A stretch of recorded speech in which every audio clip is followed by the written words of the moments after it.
Hey guys, it is Swamp Life Reptiles, and we are back with another video. Today's video is going to be all about different types of enclosures that you can keep your shelled friends, turtles and tortoises in. So, go grab that pencil and paper, get ready because I got a lot of great information for you guys today. See you in a second.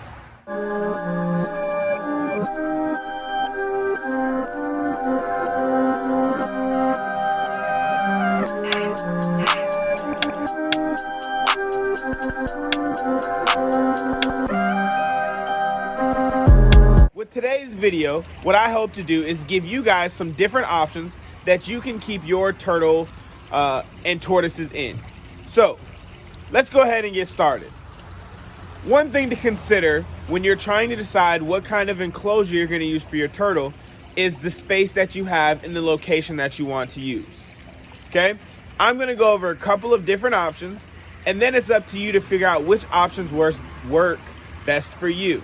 First type of enclosure that we're going to talk about is an aquarium. Now, aquariums are typically made of glass, as you can see here, or acrylic. Now, there's some pros and cons to aquariums. The immediate pro or positive thing that comes to mind about aquariums is that you can see your turtles. Here, you see one of my North American spotted turtles, actually two of them over there, and you can see how they interact with their environment, swim around, and it's a joy to see. Many people that choose aquariums as their enclosures, that is something that's very important to them. They want to be able to see their turtle. Okay?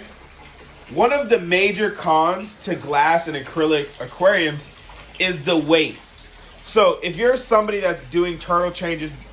If you're somebody that's doing a water change, rather, by yourself, aquariums can be problematic in terms of their weight. So for example, with me, I typically do a complete water change at least once every 3 months with my aquariums. And the problem that comes to mind is that when it's time to scrub down the aquarium, the glass can be rather heavy. The aquariums themselves are not the easiest to move. And so if you're by yourself or you have very limited space or use of muscles or things of that nature, and you're not the strongest, an aquarium might not be the best decision for you. Of course, that pro of being able to see your turtles interact with their environment like this can definitely outweigh that for you. Okay? I keep a variety of aquariums. This is a 50-gallon lowboy aquarium, but inside I do have a 55-gallon long aquarium that has one diamondback terrapin in it. Something to consider with aquariums. Aquariums come in all different sizes. Okay? Typically when you're getting an aquarium, you're going to need something to place it on and probably a lid of some sort. Now the great thing with aquariums is that the lids typically are already created for you. There's something you can purchase that comes to the exact size of your aquarium. Okay? For example, up here, I'm going to go ahead and turn the camera. I have a 40-gallon breeder turtle tank that I keep some stuff in. Okay, it's not being used right now, but there's a lid up there, as you can see. Aquariums are great options for keeping your turtles. Honestly, my biggest complaint is that you get muck and stuff on the glass, and it can be a pain in the butt to clean. But other than that, aquariums are great options. You just want to make sure that you have the support you need if you're a person that's going to completely take your aquarium outside, rinse and scrub it. Many people just keep them inside and do that, and that's perfectly fine, and then you'll have no complaints. So the second type of enclosure that I want to talk about now are stock tanks. Okay? In a lot of the social media groups on Facebook and Instagram, you'll see a lot of people talk about using stock tanks to keep turtles and tortoises. Okay? I have two different stock tanks that I currently use for my turtles, and so let's go ahead and take a look at them. Rubber-made 100-gallon stock tank that is being kept in my garage. Okay? The major thing about stock tanks are the amount of water you can keep in them. Even when they're empty, they're also relatively light to move.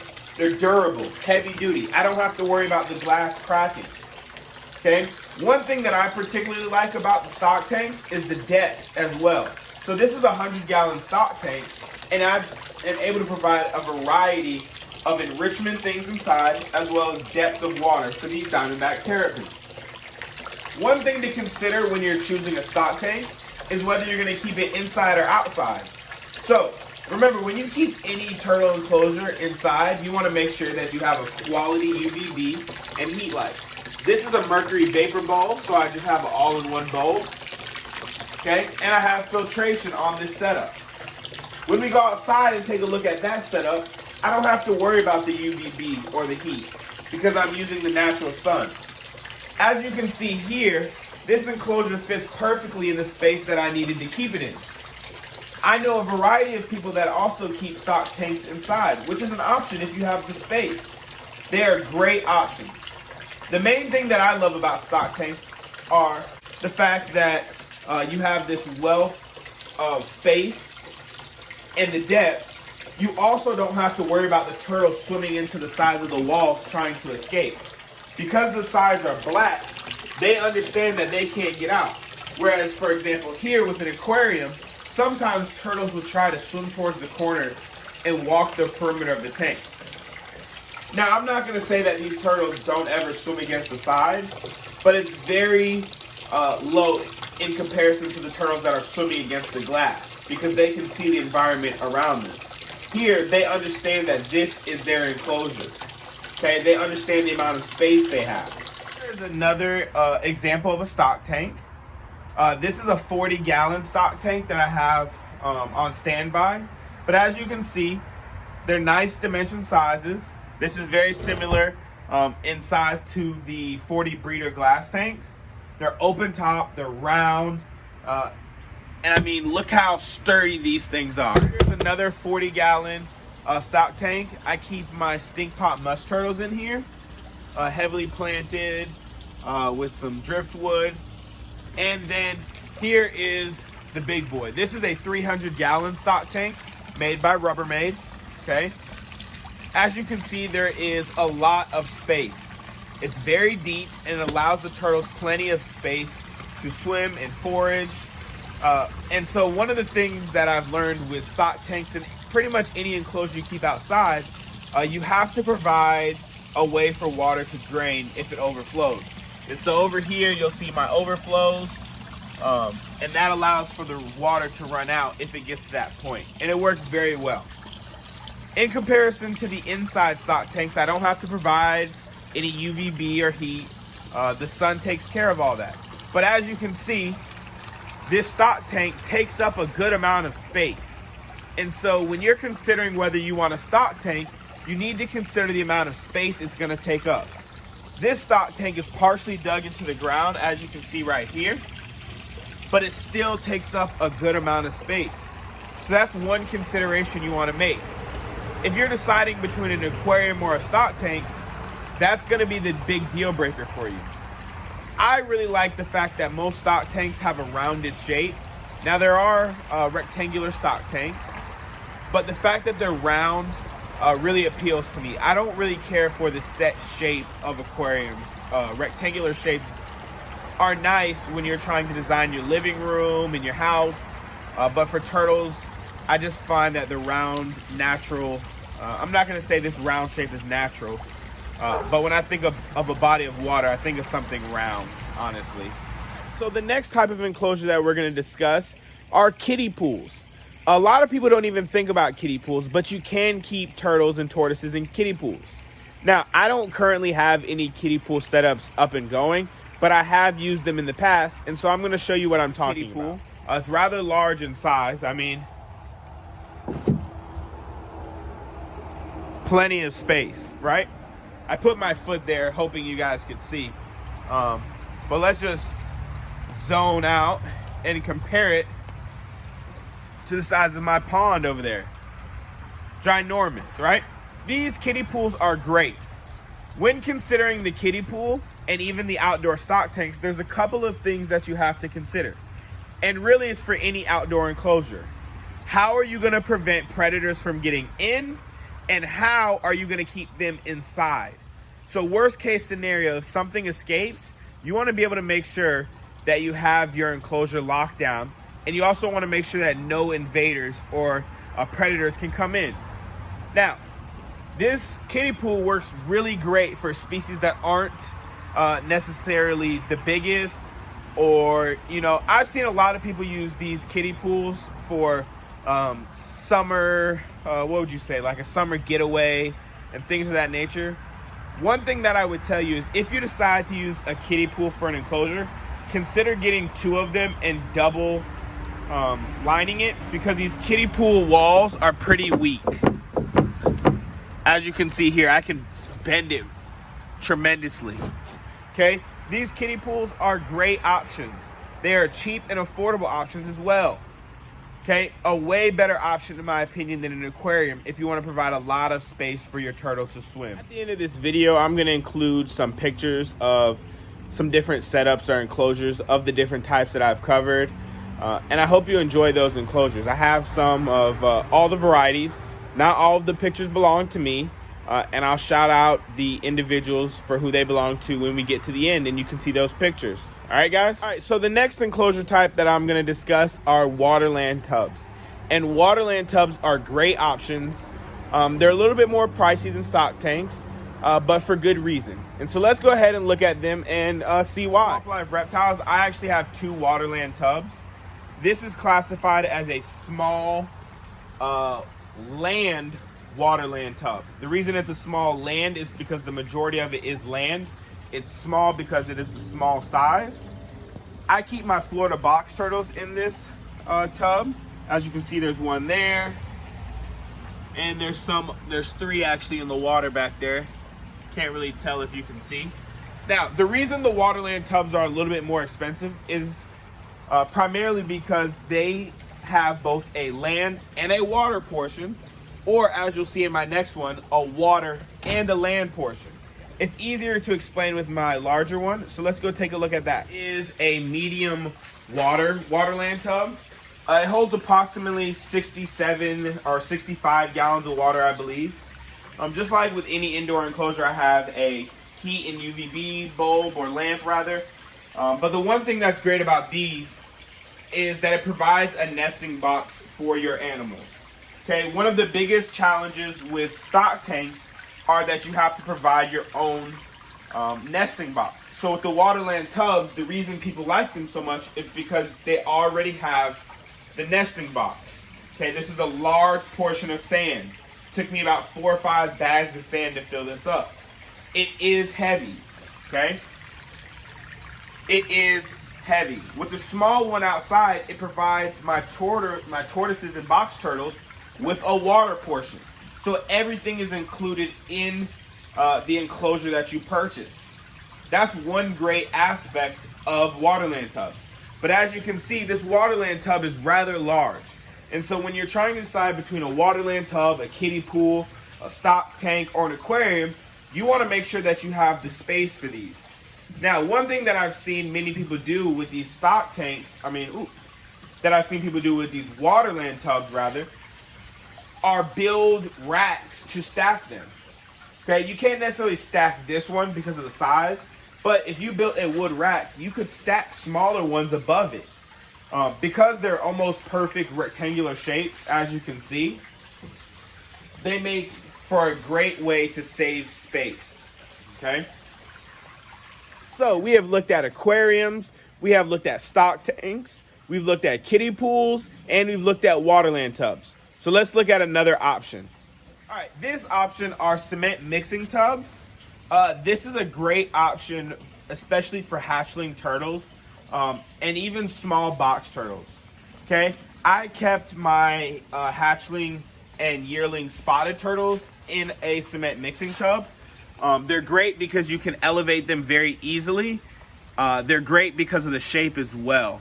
Okay, as you can see, these cement mixing tubs, they don't take up a lot of space. They come in a variety of sizes.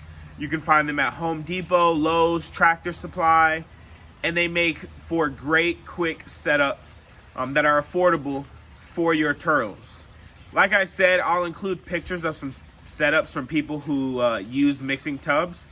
I currently don't have any mixing tub setup, but this was a setup for my box turtles at one point, and before that my spotted turtles.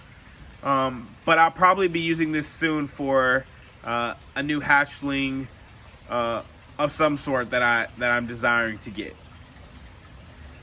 My favorite thing about these is that they're very affordable.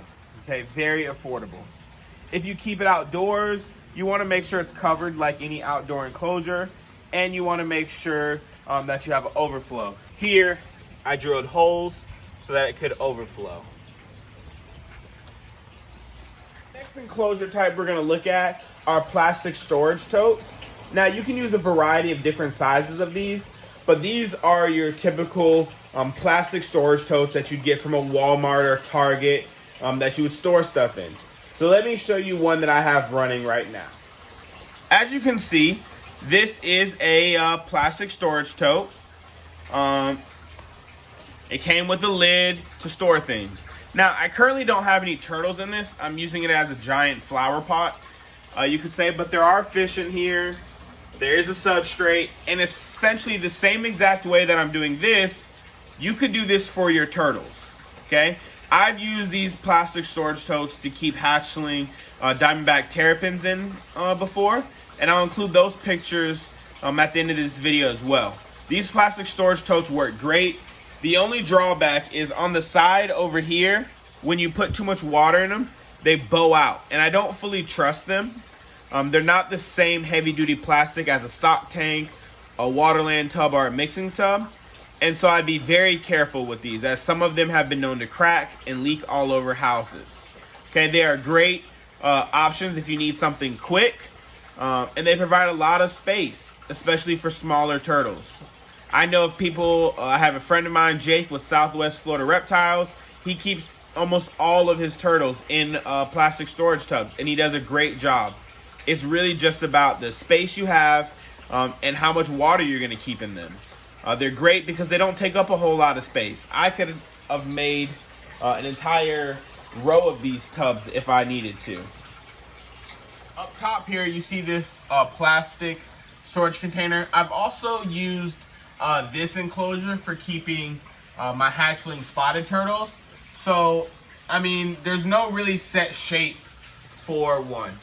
This one was also used at some point, and then I tried to use it as a DIY filter. But there's a lot of different options that you can use for these plastic storage containers for your turtle. And the last option for turtle enclosures that comes to mind is a naturalistic pond. Now, when I think of a naturalistic pond, I think of a pond that has been dug into the ground. Okay, it's ground level. I don't have any of those naturalistic ponds. I've tried to make my outdoor stock tank as naturalistic as possible. But for naturalistic ponds, what you want to consider is how many gallons do you want your pond to be? What shape? Where are you going to put it? Is it receiving both natural sunlight and part of the day in shade? As well as, is your turtle going to be able to live in there most of the year? Now, it's no problem at all to take your turtle out in the colder months or the hotter months, depending on your climate and what species of turtle you have.